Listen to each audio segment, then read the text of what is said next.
మా ఆయన వచ్చేసి బంపర్ ఆఫర్ ఇచ్చాడనమాట. అదేంటంటే ఈరోజు బయట డిన్నర్ చేద్దాము అన్నాడు. మనం ఆగుతామా? ఇద్దరు పిల్లల్ని రెడీ చేసుకొని నేను కూడా రెడీ అయ్యాను చకచక. నాకైతే దగ్గరలో ఏఎస్ రావు నగర్ ఉంటుంది. ఆ ఏఎస్ రావు నగర్లో చాలా ఫేమస్ అయిన హోటల్స్ వచ్చేసి పిస్తా హౌస్ అండ్ పరివార్ హోటల్. ఎప్పుడు ఇవేనా రొటీన్గా అని కొత్తగా ట్రై చేద్దామని ఈరబాబు పలావ్ అని సైనికపూర్లో ఉంది. అక్కడికైతే వెళ్ళాము. అక్కడికి వెళ్ళి చూస్తే మాత్రం జనాలు చాలా ఉన్నారు. ఇంకేట్ చేస్తాము, ఇక్కడ పిస్తా హౌస్కే వచ్చాము పిల్లలతోని, అక్కడ కాదని. పిస్తా హౌస్ కూడా చాలా బాగుంటుంది. చాలా రోజులు అవుతుంది రాక. సో ఇక్కడే ఫిక్స్ అయ్యి ఇక్కడికే వచ్చామన్నమాట. ఇక్కడ మా క్యూటీ నిమ్మకాయ తింటూ ఆ ఎక్స్ప్రెషన్ ఇచ్చింది. ఇక్కడ బిర్యానీ అనుకునే లోపే వచ్చేసింది. మేమైతే జాఫ్రానీ ఫ్రై పీస్ బిర్యానీ అయితే ఆర్డర్ చేసాము. ఇది యావరేజ్గానే ఉంది, దమ్ లేదనమాట. హైదరాబాద్ బిర్యానీ లాగా అనిపించలేదు నాకు.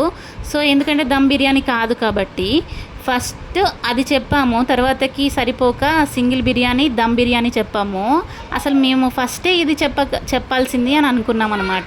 ఇక్కడ మా క్యూటీ వచ్చేసి సోంపులు అన్నీ కలెక్ట్ చేసుకొని టిష్యూ పేపర్లో వేసుకుంటుంది. మీ పిల్లలు కూడా ఇలాగైనా కామెంట్ చేయండి.